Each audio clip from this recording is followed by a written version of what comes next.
here's my dilemma with the Diddy thing. So it's a lot at play right now in the whole world, in the United States, right? It's like a lot at play. And with Diddy being such a prominent premier mogul of color, it is sad because you lose that in the business community, because he is a very brilliant marketing mind. He's a marketing machine by himself.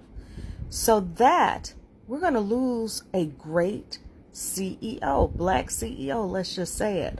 But with all the vitriol with racial stuff and the racial tension, the problem is, and because I know history, I know that one of the things that they do when they're trying to take the country back, because this is not the first time this happened. If you study Reconstruction, you know that there were very prominent people during that period too, post-slavery, or the enslavement of people. I don't like the word slavery. I like to make sure we say what it is, which is the enslavement of people, of human beings, because that's very telling of the atrocities of what happened. But neither here nor there.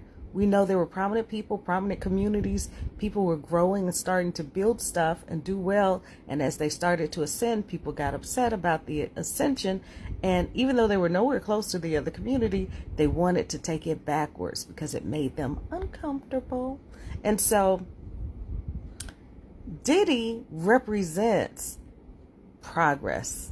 The first black self-made entertainment male, I think Oprah would be the first, but we'll say male billionaire. We'll say coming up from hip hop. How about that?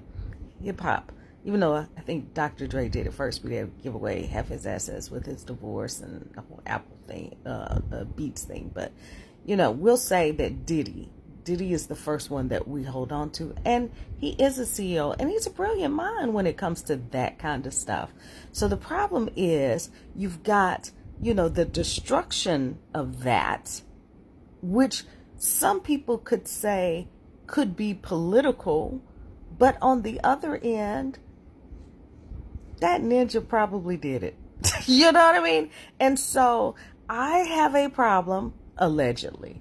I have a problem with people who are like, because I have some people like, well, this is bad for the community and this is No, what's bad for the community is when people in our community are predatory on other people in our community.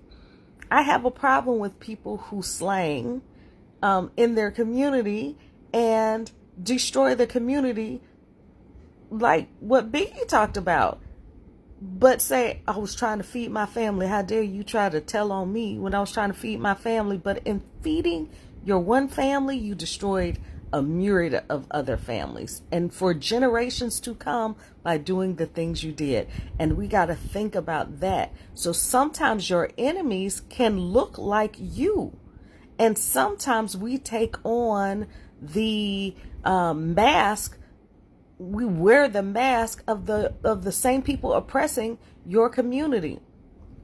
We start to do it to ourselves, and you don't need what Dr. Carter G. Woodson said.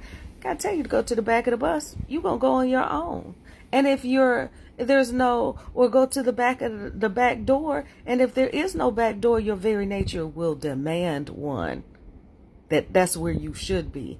We start to do the back door stuff to our own people in our own community instead of remembering that we have an obligation to uplift. And so this is a cautionary tale. And I hate to see the destruction of a brother like that's so prominent and so prolific, and who's done amazing, and genius too, done amazing things. But the reality is we can't have predators in our community, because you are just as dangerous as people on the outside trying to destroy your community, because you have access to the keys inside. So that is something to consider. But also keep in mind and understand the nature of what's going on as a whole too. And it's like you destroy all the heroes. You destroy all the heroes and make people fearful of, Okay, if these are the ones who are the exceptions and they do these horrible things, like they're, especially people who cross over, it's like I imagine they're going to go after Oprah next. You know what I'm saying? That's what I imagine, because anybody who crosses over and is no longer considered to be bound by race, typically will be on the chopping block. But I have no empathy for these people when and it's not even just in our community. Same thing, Harvey Weinstein, all these people like that. Like, I have no empathy for you if you are predatory and you do these things to destroy people. And Epstein, all those people like that, I have no empathy for that, and I'm an empathetic person, but no empathy for that, because you are predatory and you don't have to do those things, and you don't have to prey upon people in your own community for your own acceleration. You can excel without destroying another being. And so if you know that is something that's going to happen, then you know not to do those things. And I think he felt like he was, I don't know what he felt. Let me not even go there. I can tell you what I think, but it's only what I think. All I know is, it is our duty to make sure that we autocorrect ourselves in this world, so we don't get over policed by people outside of our community. That's pretty much what it is. Yeah, that's it. That's my thoughts.